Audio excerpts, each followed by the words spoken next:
Taylor Swift, blazing singer-songwriter, producer, director, actress, pioneering and influential advocate for artists' rights, and philanthropist. You have brought joy and resolve to your hundreds of millions of fans throughout the world. One of the best-selling music artists in history, you have crossed genres, demographics, age groups, and borders of all kinds to touch lives around the globe. With 9 original studio albums, 2 re-recorded studio albums, 5 extended plays, 3 live albums, and 14 compilations, you have sold well over 100 million album units, earning awards and honors in every category. You have used the remarkable platform you earned to galvanize support for the Equality Act, to prevent discrimination on the basis of sexual orientation and gender identity. And you have spoken out, and you have supported initiatives to protect women and girls from harassment and sexual assault. You have donated significantly to victims of floods and tornadoes, for cancer research, literacy programs for children, and public education. You have fearlessly challenged the exploitation of music artists and successfully championed their right to be compensated for their work.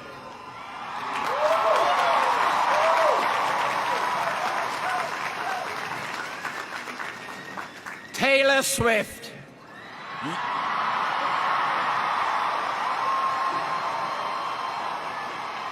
You are a role model across the world for your unprecedented talent and accomplishment, your fierce advocacy for protection of those facing discrimination, and your commitment to speaking out forcefully, eloquently, and effectively on behalf of all artists. By virtue of the authority vested in me, I am pleased to confer upon you the degree of Doctor of Fine Arts, honoris causa.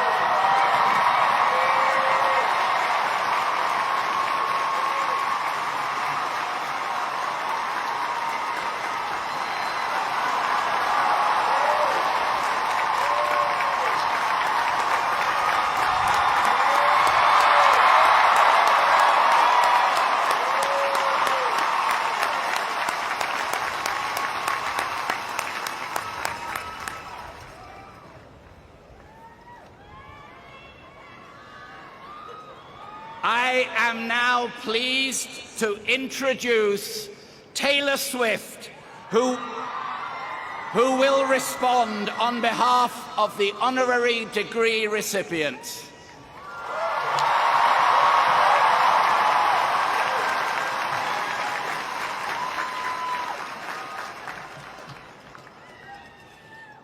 Hi, I'm Taylor.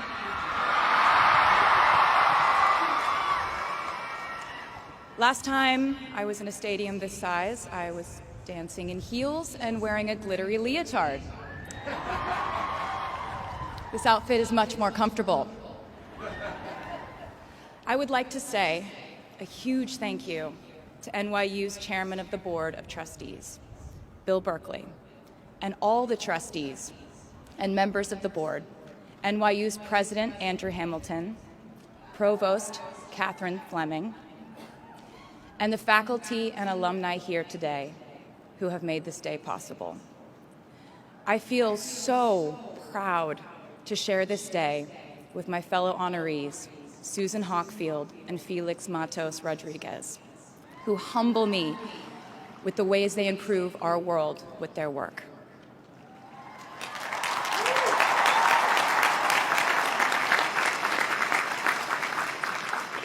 As for me, I'm 90% sure the main reason I'm here is because I have a song called 22.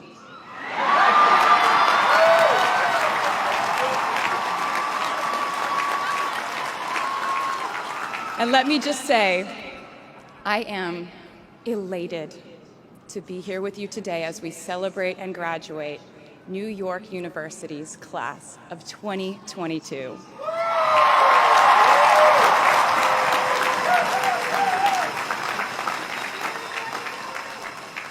Not a single one of us here today has done it alone. We are each a patchwork quilt of those who have loved us, those who have believed in our futures, those who showed us empathy and kindness, or told us the truth even when it wasn't easy to hear. Those who told us we could do it when there was absolutely no proof of that.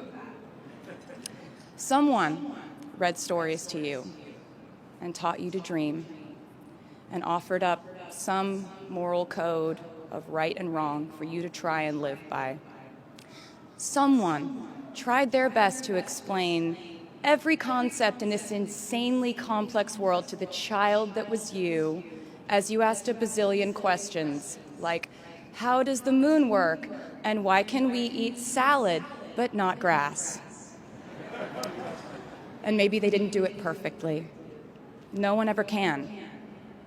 Maybe they aren't with us anymore. In that case, I hope you'll remember them today. If they are in this stadium, I hope you'll find your own way to express your gratitude for all the steps and missteps that have led us to this common destination.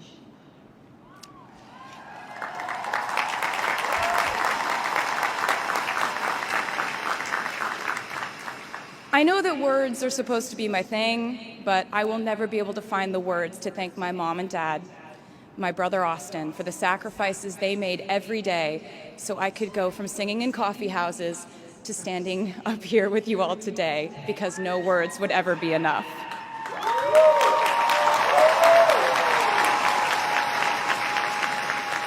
To all the incredible parents, family members, mentors, teachers, allies, friends, and loved ones here today who have supported these students in their pursuit of educational enrichment, let me say to you now, welcome to New York. It's been waiting for you.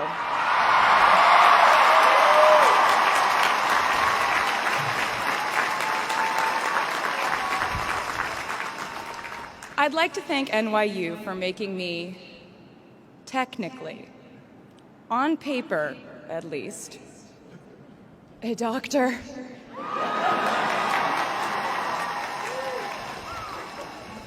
Not the type of doctor you would want around in case of an emergency. Unless your specific emergency was that you desperately needed to hear a song with a catchy hook and an intensely cathartic bridge section.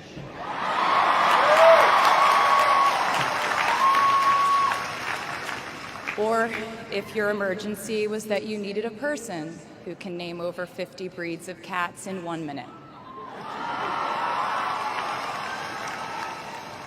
I never got to have a normal college experience, per se.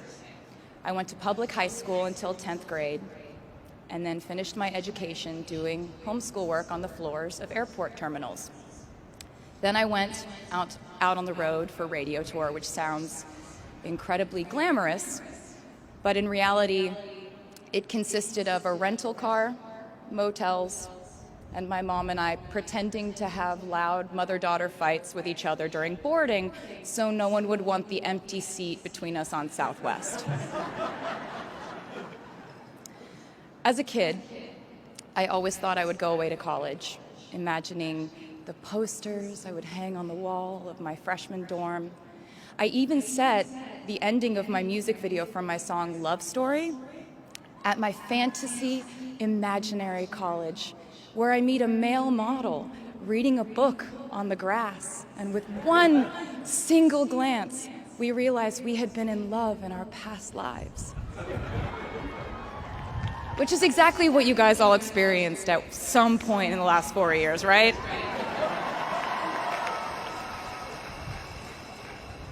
But I really can't complain about not having a normal college experience to you, because you went to NYU during a global pandemic.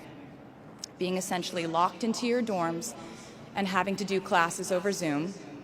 Everyone in college during normal times stresses about test scores. But on top of that, you also had to pass like 1,000 COVID tests. I imagine the idea of a normal college experience was all you wanted to. But in this case, you and I both learned that you don't always get all the things in the bag that you selected from the menu in the delivery service that is life. You get what you get. And as I would like to say to you wholeheartedly, you should be very proud of what you've done with it. Today, you leave New York University and then go out into the world searching what's next. And so will I.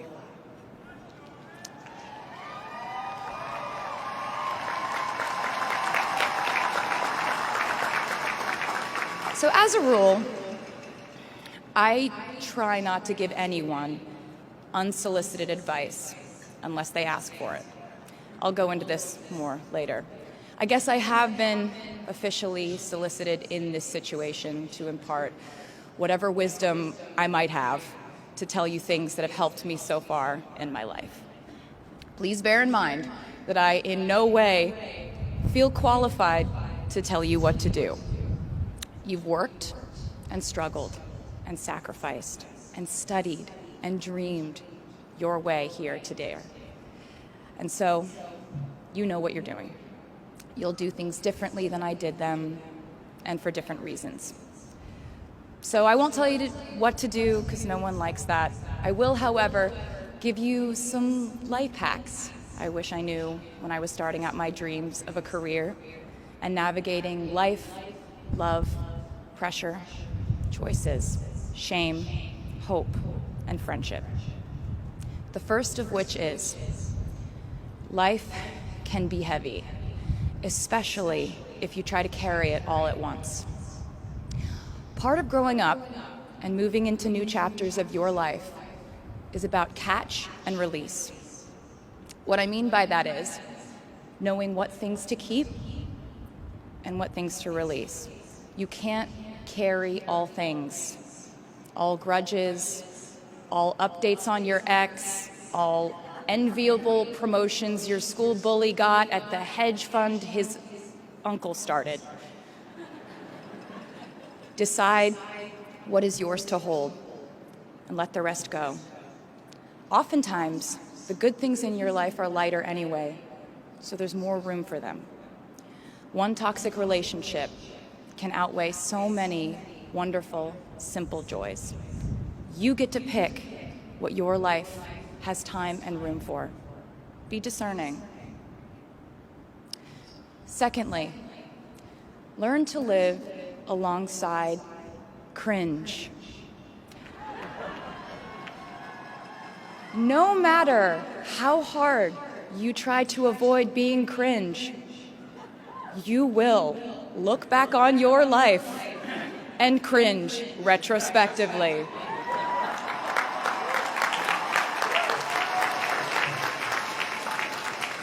Cringe is unavoidable over a lifetime. Even the term cringe might someday be deemed cringe. I promise you, you're probably doing or wearing something right now that you will look back on later and find revolting and hilarious. You can't avoid it, so don't try to. For example, I had a phase where, for the entirety of 2012, I dressed like a 1950s housewife. But you know what? I was having fun. Trends and phases are fun. Looking back and laughing is fun. And while we're talking about things that make us squirm but really shouldn't, I'd like to say I'm a big advocate for not hiding your enthusiasm for things.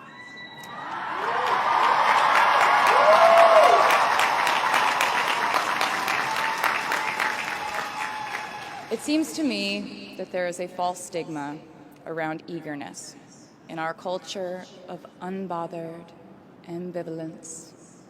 This outlook perpetuates the idea that it's not cool to want it. The people who don't try are fundamentally more chic than people who do. And I wouldn't know because I've been a lot of things, but I've never been an expert on chic. But I'm the one who's up here, so you have to listen to me when I say this. Never be ashamed of trying. Effortlessness is a myth. The people who wanted it the least were the ones I wanted to date and be friends with in high school. The people who want it the most are the people I now hire to work for my company.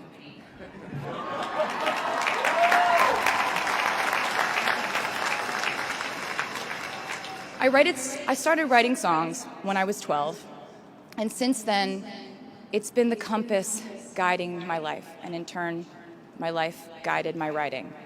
Everything I do is just an extension of my writing, whether it's directing videos or a short film, creating the visuals for a tour, or standing on a stage performing. Everything is connected by my love of the craft, the thrill of working through ideas and narrowing them down and polishing it all up in the end, editing, waking up in the middle of the night, throwing out the old idea because you just thought of a newer, better one, or a plot device that ties the whole thing together. There's a reason they call it a hook. Sometimes a string of words just ensnares me, and I can't focus on anything until it's been recorded or written down.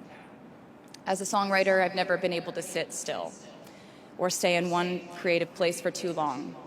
I've made and released 11 albums, and in the process, I've switched genre from country to pop to alternative to folk.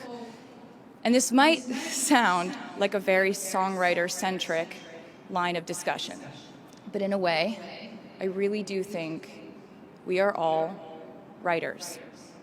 And most of us write in a different voice for different situations. You write differently in your Instagram stories than you do your senior thesis. You send a different type of email to your boss than you do your best friend from home. We are all literary chameleons, and I think it's fascinating. It's just a continuation of the idea that we are so many things all the time. And I know it can be really overwhelming figuring out who to be and when, who you are now, and how to act in order to get where you want to go. I have some good news. It's totally up to you. I have some terrifying news. It's totally up to you. I said to you earlier that I don't ever offer advice unless someone asks me for it, and now I'll tell you why. As a person who started my very public career at the age of 15, it came with a price. And that price was years of unsolicited advice. Being the youngest person in every room for over a decade meant that I was constantly being issued warnings from older members of the music industry, media, interviewers, executives, and this advice often presented itself as thinly veiled warnings. See, I was a teenager at a time when our society was absolutely obsessed with the idea of having perfect young female role models. It felt like every interview I did included slight barbs by the interviewer about me one day running off the rails. And that meant a different thing to every person who said it to me. So I became a young adult while being fed the message that if I didn't make any mistakes, all the children of America would grow up to be perfect angels.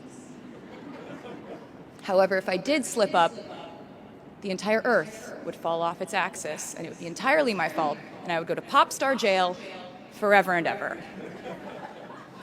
It was all centered around the idea that mistakes equal failure, and ultimately the loss of any chance at a happy or rewarding life. This has not been my experience. My experience has been that my mistakes led to the best things in my life. And being embarrassed when you mess up, it's part of the human experience. Getting back up, dusting yourself off, and seeing who still wants to hang out with you afterward and laugh about it, that's a gift.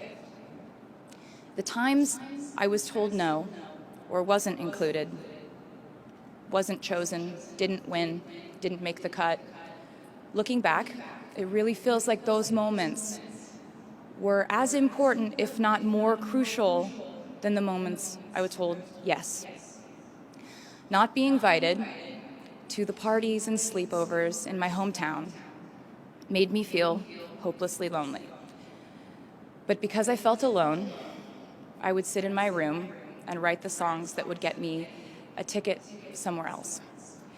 Having label executives in Nashville tell me that only 35-year-old housewives listen to country music, and there was no place for a 13-year-old on their roster, made me cry in the car on the way home. But then I'd post my songs on my MySpace. And yes, MySpace. And I would message with other teenagers like me who loved country music, but just didn't have anyone singing from their perspective. Having journalists write in-depth, oftentimes critical pieces about who they perceived me to be made me feel like I was living in some weird simulation.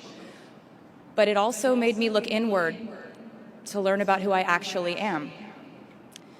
Having the world treat my love life like a spectator sport in which I lose every single game was not a great way to date in my teens and 20s. But it taught me to protect my private life fiercely.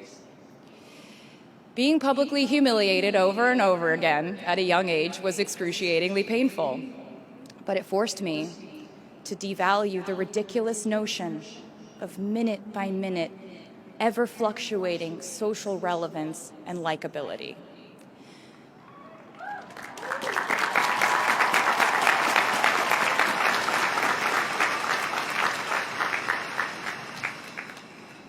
Getting canceled on the internet and nearly losing my career gave me an excellent knowledge of all the types of wine.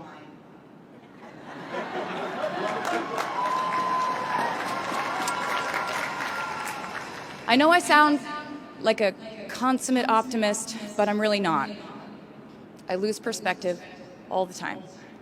Sometimes everything just feels completely pointless. I know the pressure of living your life through the lens of perfectionism. And I know that I'm talking to a group of perfectionists because you are here today graduating from NYU.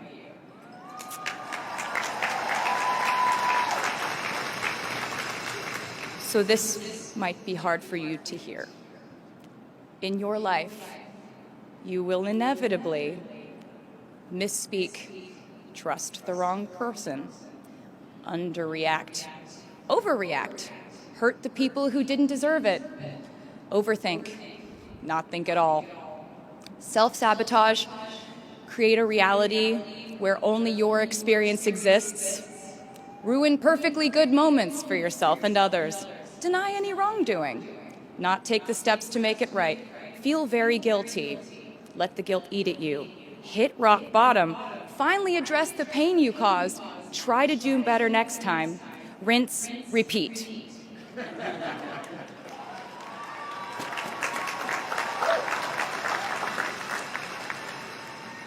And I'm not going to lie.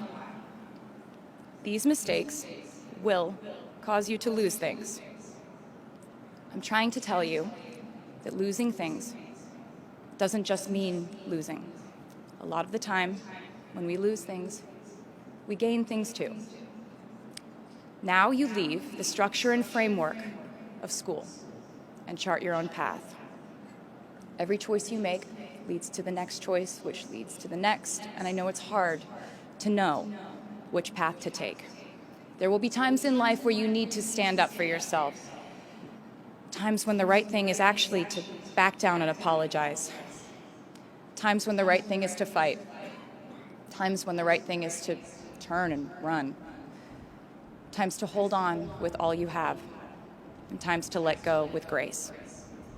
Sometimes the right thing to do is to throw out the old schools of thought in the name of progress and reform. Sometimes the right thing to do is to sit and listen to the wisdom of those who have come before us. How will you know what the right choice is in these crucial moments? You won't.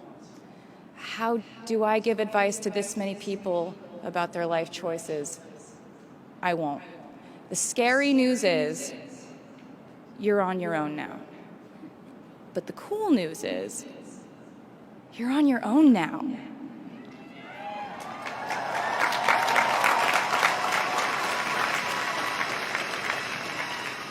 I leave you with this.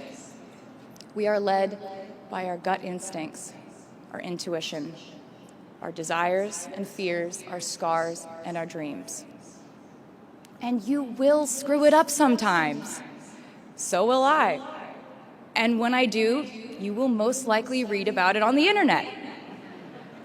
Anyway, hard things will happen to us. We will recover. We will learn from it. We will grow more resilient because of it.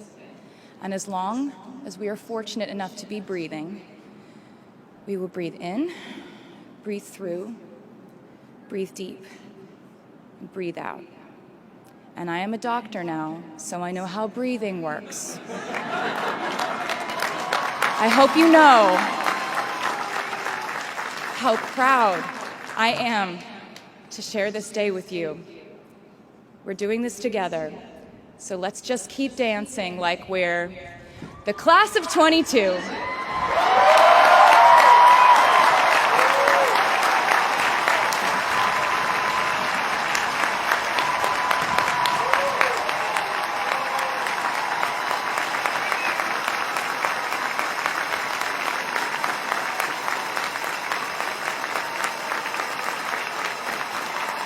Please welcome the